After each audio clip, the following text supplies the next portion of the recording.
Okay, chapter 7 is called Too Many Cooks. Beth and Cecily and I used to get the most miserable colds as children.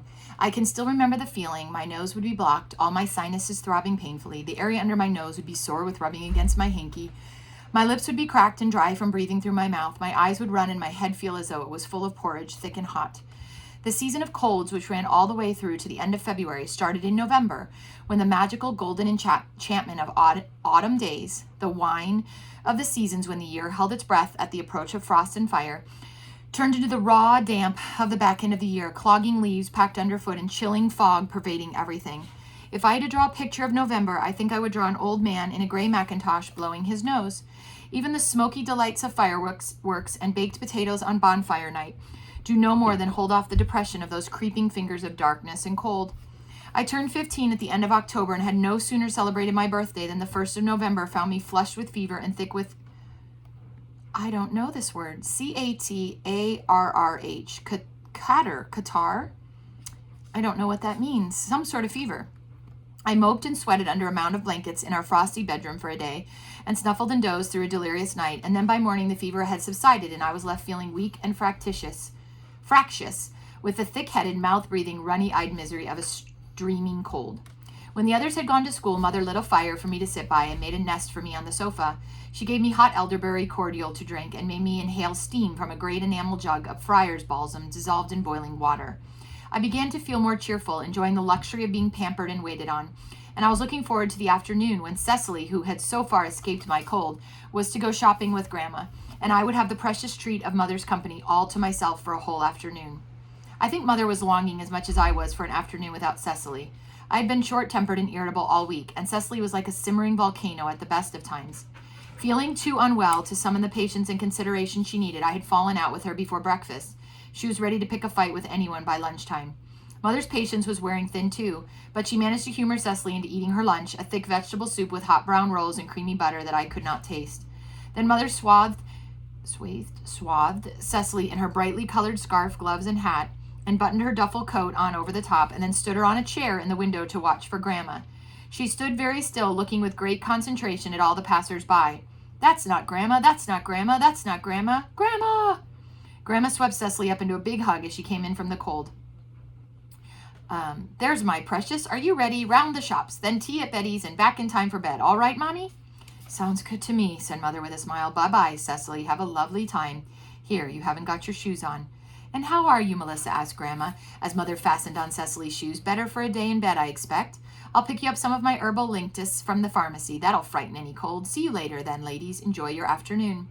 Mother waved goodbye to them from the door and then disappeared into the kitchen and returned 5 minutes later bearing a tray with 2 thick slices of fruitcake, a cup of coffee for herself, and some lemon and honey for me. She put another log on the fire and curled up in her armchair with her coffee cupped in her hands, looking into the flames. "Peace," she said happily. "Oh, this is nice. It's nice when you feel peaceful inside and you can curl up by the fire in a peaceful house. Too much racket in the house and it frays you at the edges a bit. But if you lose the peace on the inside of you, you could be in the quietest place on earth and your nerves would still jangle."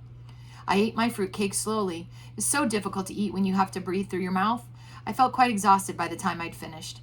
I drank the lemon and honey and snuggled under my blanket on the mound of pillows Mother had provided. "Tell me a story about Father Peregrine, Mother," I said.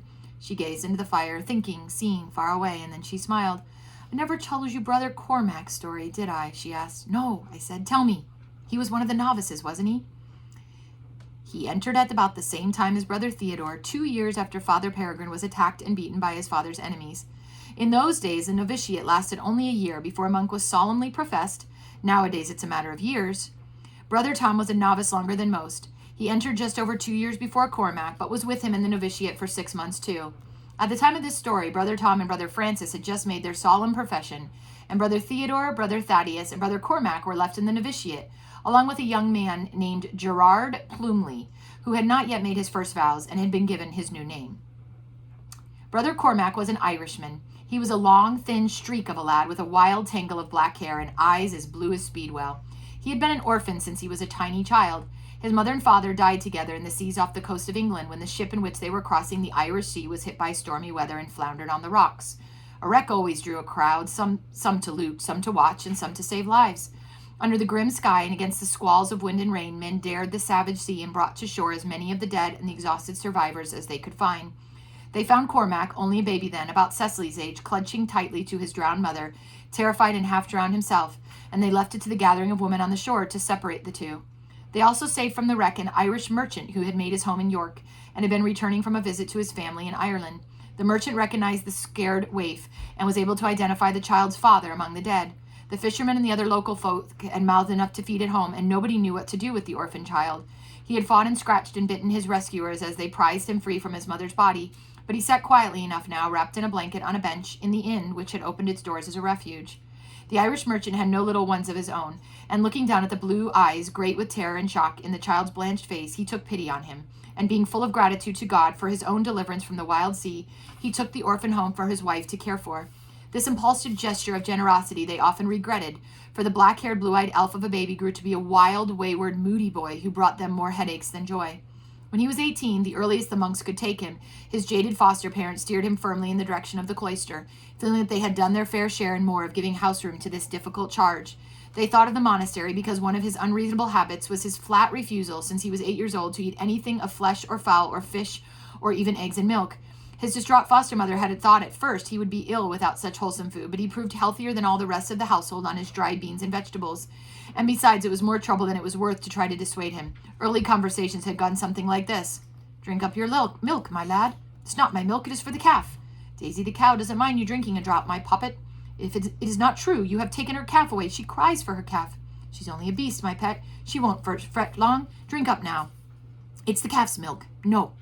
As he grew older, he would lecture his bewildered foster parents fiercely about their exploitation of God's innocent creatures. His foster father would look down at the hunk of roast meat in his hand, feeling a little queasy as the piercing blue eyes fixed him with an accusing stare, and his adopted son held forth passionately on the freedom and grace of the running deer, the beauty and serenity of the mother bird in her nest. In the end, what with one thing and another, they'd had enough of him, and knowing that all the monks, except the sick brothers in the infirmary, abstained from eating the flesh of all four-footed creatures, they felt it a reasonable compromise to send him there. He was willing, though not enthusiastic, and realizing that the hospitality extended to his childhood need had now run out, he saw no alternative but to comply with their wishes and offer himself to serve and learn to love God in return for his bed and board in God's house.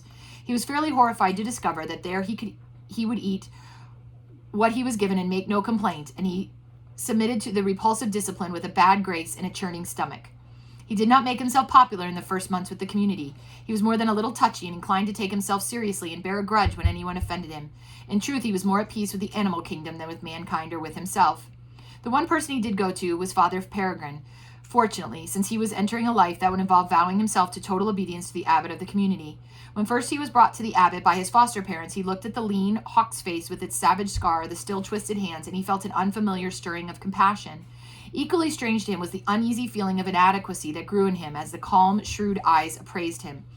Well used to condemning other men, he was surprised by the grudging but involuntary respect this maimed and gentle monk's unassuming authority called forth in him.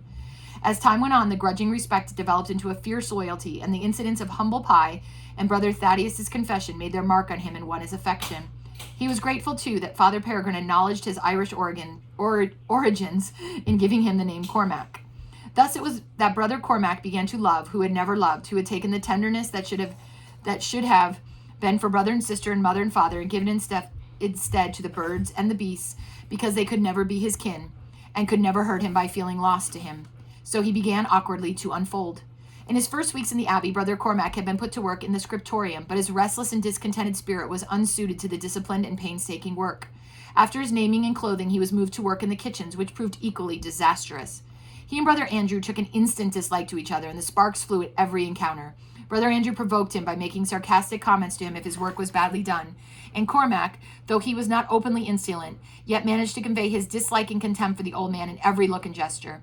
Brother Andrew further goaded him by insisting on mispronouncing his name and calling him Cormac, a minor yet infuriating pinprick, but the kind of insult that was Brother Andrew's specialty. "Cormac," he would say, "my name is Cormac." But it didn't do any good. In the end, Father Matthew moved him and sent him to work in the gardens and in the infirmary with Brother Edward, in the hope that the contemplative outdoor work of gardening and the care of the aged and the sick would between them bring life to a little gentleness and peace of mind in him. One of his tasks in the infirmary was to help Brother Edward with the daily task of working and massaging Father Peregrine's stiff, crippled hands. Brother Edward thought those long, sensitive Irish fingers looked as if there could be a skill in them, if only they could be taught a little kindness. Besides this, Edward well knew the calming and tranquilizing power that lay in aromatic oils, and he thought it would do Cormac good to work with them. As for Brother Cormac, he was only too relieved to be sent to work elsewhere than with Brother Andrew, and determined he would never cross the old man's path or speak to him again if he could help it. It was unfortunate for him that one day, when it was his turn to serve at the table, he knocked against Brother Andrew's arm entirely accidentally while pouring ale for one of his brothers. He caused Brother Andrew to spill the spoonful of vegetable stew he was holding and splashed gravy onto his habit. Andrew growled an irritable comment under his breath at Brother Cormac, who muttered sourly back at him. Father Peregrine's attention was caught by the exchange, and he saw the ill-tempered look that passed between them. He came later to find Brother Edward in the infirmary and asked him, "Would you say Brother Cormac is unhappy?" "Unhappy?" echoed Brother Edward. "Well, I can't say I've ever seen him smile. Mind you, he's better since he's been away from Brother Andrew. They came close to blows, those two." Father Peregrine looked at him thoughtfully. "And that is why Brother Cormac was moved away from the kitchens?" he asked. "Oh, yes, Brother Andrew is a contrary old devil at the best of times, but it was as tense as thunderstorm with the two of them together." "I didn't know. I was under the impression that Father Matthew felt the garden and infirmary would be beneficial to Brother Cormac." "Well, that's true, but it was a matter of urgency to get him away from Brother Andrew. The atmosphere between them was poisonous."